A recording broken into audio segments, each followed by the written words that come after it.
Hello, and welcome to Entropy-Defiant Gaming. Today I am playing Constitutional Compromise. So if you're interested, Constitutional Compromise will come first, followed by this one, Race to Ratify. So, Constitutional Compromise, just to give you a little bit of the background, the Constitutional Convention was actually May 25th to September 17th, 1787. Now, the American Revolution ran from 1775 to 1783. This says 1765. For some reason, somebody's gone through and vandalized Wikipedia. Anyway, 1775 to 1783 was the American Revolution, and then a few years after the Revolution ended, the Constitutional Convention began, and it ran a few months, I believe 4 months. But in Constitutional Compromise, it occurs after the Revolution has ended, and the United States realized that it needed a few changes. Initially, they decided to revise the Articles of Confederation, but in the end, they came up with an entire new constitution for the United States. And that is what this game is about. If you're interested in after that, Race to Ratify is about the ratification after the form of the Constitution had more or less been decided upon. So here we go. I'm going to play Constitutional Compromise. And I probably won't play the whole game, but I'll at least show you some of it.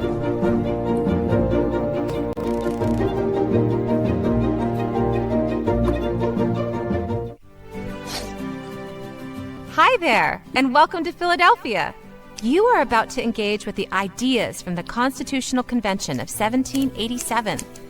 Your goal is to work with the ideas presented to create compromises that can move the convention forward. Not all compromises are or were the ideal outcomes. At the end, you will discover how your work compares to what really happened. The Articles of Confederation created a central government to win the war and unite the new states. It was so weak that it lacked the money to pay federal employees, as well as massive war debts. Congress wanted to review the Articles to see if they could be fixed, giving our young country a better chance at success. Delegates from 12 of the 13 states met in Philadelphia and decided to start over from scratch. They invited General George Washington to Philadelphia to lead the convention. The 55 men gathered here were only a slice of our nation's diverse population. While everyone in 1787 was interested in the convention, men without land, women, youth, enslaved people, free people of color, and members of tribal nations were not allowed to participate. Excluding these voices influenced the debates, compromises, and our nation's history in countless ways. All right, so let's see what it says here. After the American Revolution, the states realized that the limited government created under the Articles of Confederation needed to be revised. State delegates met in Philadelphia to address the issues of the young nation. Our current government struggles to collect taxes, protect itself, and make important decisions. There is agreement that things need to change. But how? We must also make sure states keep some of their independence. Can we unite the country while respecting state decision-making power? Now let's hear from the delegates. More power in the central government means less power for the states. We are large and still growing. How can one government balance the interest of a population that spans such a wide area with such diverse needs? Our country must have enough powers in the national government to remain united and strong. We need to collect money through taxes, a strong military force, and a way to support a court system. It sounds like these approaches are in conflict. We can use this to craft a compromise that allows us to move forward with the convention. But before you build out a compromise using the delegates' ideas, let's hear more. Our new government must be limited. Its power should be divided with checks and balances, and the states must keep control over their own business. The power to raise taxes should be given to Congress. We need to create federal courts and establish a standing army. Our current government is not large enough to address the needs of the people. We must grow. Here's more to consider. A powerful central government should not be limited in any way. Getting too detailed is risky. Let's leave the plan for government open for interpretation. Now that there are some ideas to work with, start building out a compromise that works. Okay, so there are lots of different ways that the Constitution could have turned out. Now, if you did watch my video, Race to Ratify, you may remember that there were two factions.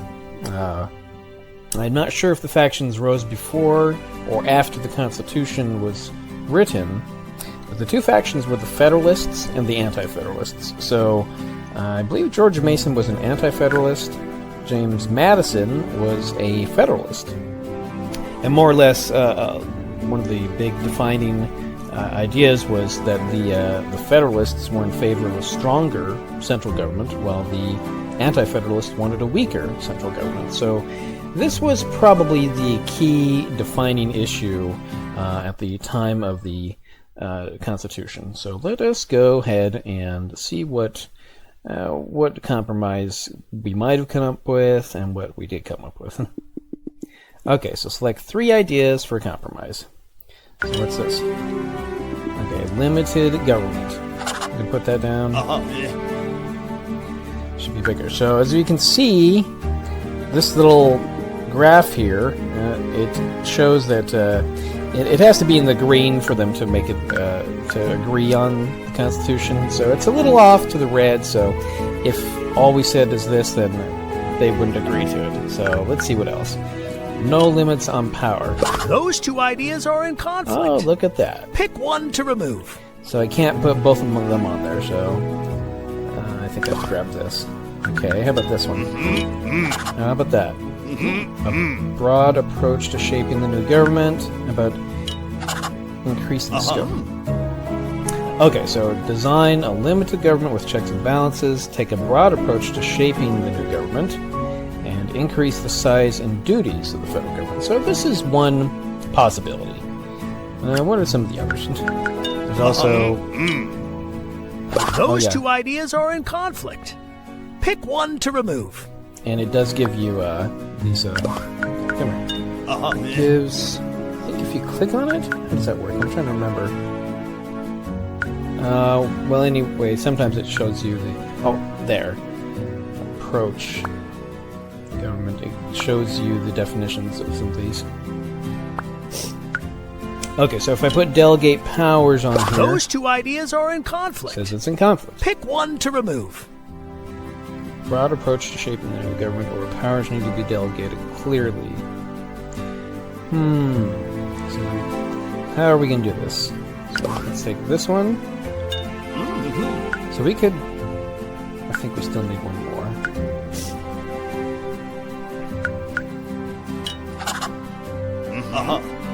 Okay, so this is one that they can both agree on as well, and I think this is what the Constitution ended up being.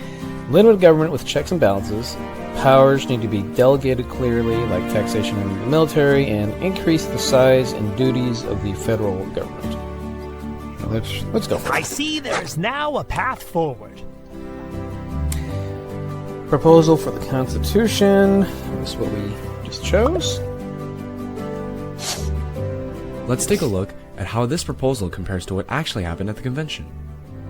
So here's what the historical Constitution, and yes, that is what I went with as well. So consensus was there all along. Congress needed the power to tax, and the new central government needed to be stronger without destroying the states. All agreed, if begrudgingly, that the country needed a national perspective on the courts and trade, and an executive that could lead the standing army. The disagreements came in the details. The representational power, okay. think this is about. As delegates built the new national government, they also worked to get the best deal for their home state. The smaller states with smaller populations wanted to keep things on equal footing, while the larger states wanted to make the most of their size, wealth, and population. Yes, I believe this is the Congress. The Congress created under the Articles isn't effective. It lacks the powers needed for a country to be strong and united. How can we find balance in our legislative branch? New Jersey is small. We propose that we keep the single House of Congress as we have under the Articles of Confederation. No state should have more power over another. We propose a Congress with 2 houses. Each state sends a number of representatives based on its population. Having a lot of people in your state should give you more of a voice in decisions. We should maintain the single House of Congress. And each state should have the same number of votes. No, we need 2 houses of Congress. And if a state has more people, it should have more votes. Start building out a compromise that works. Here we have James Madison. Mason has been replaced with William Patterson. So, what should we do here? There's a lot of choices here. Let's see what happens. Let's try that. Looks like they agree on that. How about that? Well, looks like they'll agree. Keep a single house for the legislature with state wealth determining state votes. That seems... I'm going to do it anyway, just to show you that in this game, you can come up with pretty much anything you want, even if it's not necessarily that good. There's now a path forward. A single house. So the United States actual Congress has 2 houses, the House of Representatives and the Senate. And it's not determined by wealth. It's determined by the House of Representatives is determined by state population. The Senate, and with the Senate, each state gets 2 senators. So, interesting approach.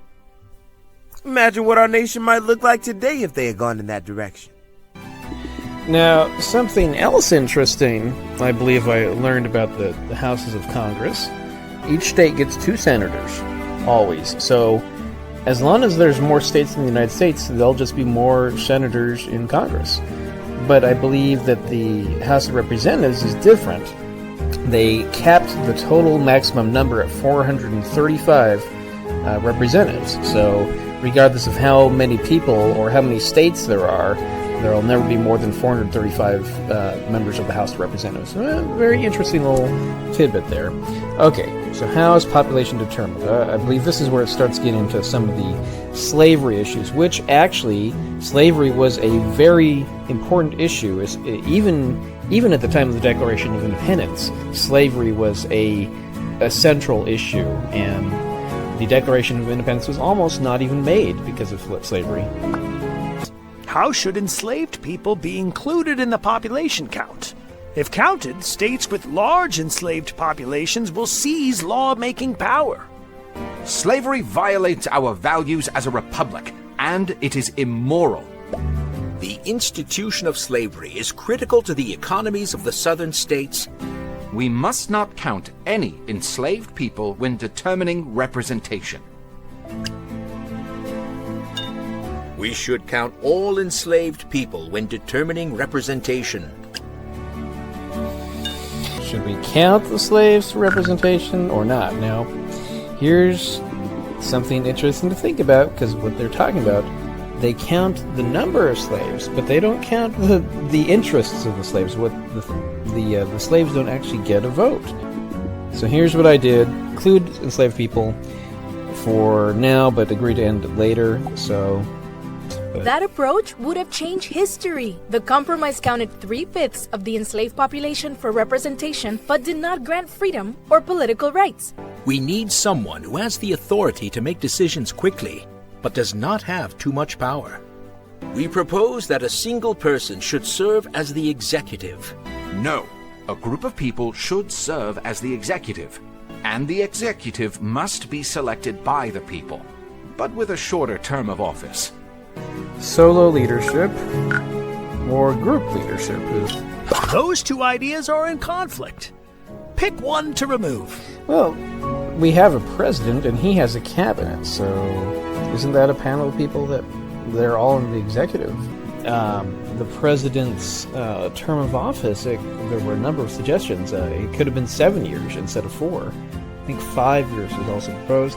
And I think Alexander Hamilton said the president should be president for life. That probably wouldn't have been a good thing. So yeah, the Electoral College ended up being the way that it's decided, instead of the people deciding with a popular vote. The delegates wrote the agreement so that there was a possibility to ban the importation of enslaved people in the future. The ban took effect in 1808, yet the illegal importation of people from Africa and the Caribbean continued. We do not need a national Bill of Rights in the new Constitution. We must make sure that there is a Bill of Rights that applies to this new government. People differ, and compromise is never easy. Sometimes personal interests and beliefs outweigh a shared goal, and things come to a standstill or impasse. The debates in 1787 did result in a set of compromises that shaped the country we have today. Without those, the convention would have ended without the Constitution. So, this has been a constitutional compromise. Just shows lets you decide what path the Constitution can take, and also shows you the historical version of how it went. I do hope you enjoyed watching this game. iCivics has a number of other educational games, as you can see here. I originally discovered iCivics and all their games through Flashpoint. This is Flashpoint. Flashpoint is free. The games on Flashpoint are free. As you can see, they have quite a few heroes. Race to Ratify. Unfortunately, Constitutional Compromises, I believe it's only available on their iCivics website. Another one of the options here, Gender for Government Nation State. So it's based on a book called Gender for Government. I played this game about 20 years ago, around 2005 or 4 or 3 or something. And in it, you get to decide basically how to set up a country. Here's their official website. I haven't played it for a long time, but it could be something that you might be interested in. And as far as the Flashpoint archive, it is available at flashpointarchive.org. So there you go. I do hope that you enjoyed Constitutional Compromise. Do you think that the United States Constitution was the best it could have been? I'll give you a little quote.